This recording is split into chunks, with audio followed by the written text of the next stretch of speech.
Good morning student, today we are starting from the coordination compound. आपको ये structure सब दिख रहे होंगे आपके सामने।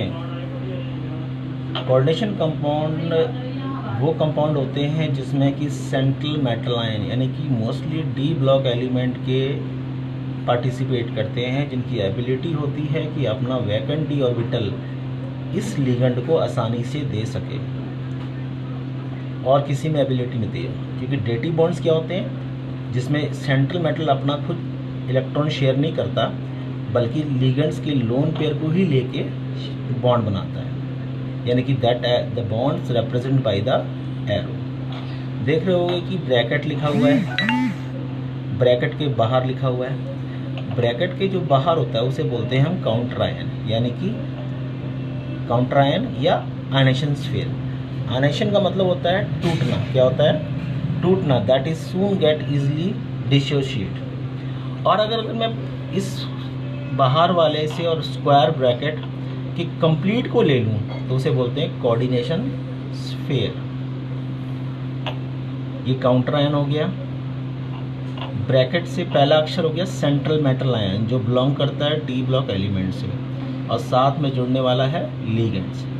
लिगेंड्स जिनकी कैपेसिटी होती है, जो हेल्प करते हैं। लिगेंड्स क्या है, कितने लोन पेयर दे रहा है, 1 लोन पेयर या 2, to form a dative bond. इसी की हेल्प से मिलता है हमें कोऑर्डिनेशन नंबर।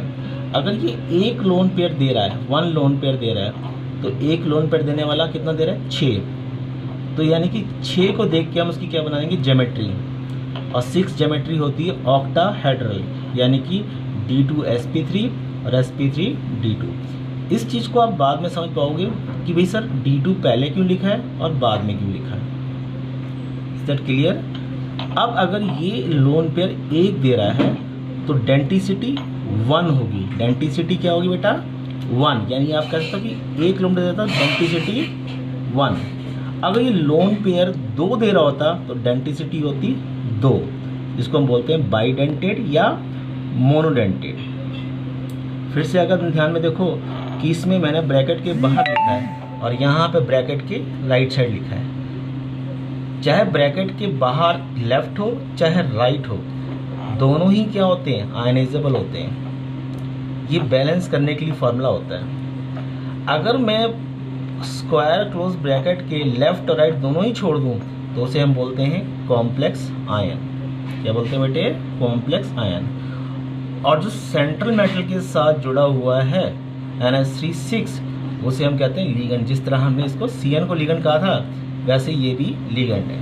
अब फर्क क्या है कि लिगेंड्स कई तरह के होते हैं, एनायनिक, कैटायनिक और न्यूट्रल। यानी कि नेगेटिव चार्ज, पॉजिटिव चार्ज और न्यूट्रल चार्ज। जैसे एग्जांपल दिया है NH3H2O, न्यूट्रल के एग्जांपल है। आप चाहो तो और भी हैं, इसकी टेबल बनती है, सीरीज बनती है, उसके हिसाब से हम और भी कर सकते हैं। लिगेंड्स 2 तरह के होते हैं, स्ट्रॉन्ग और वीक।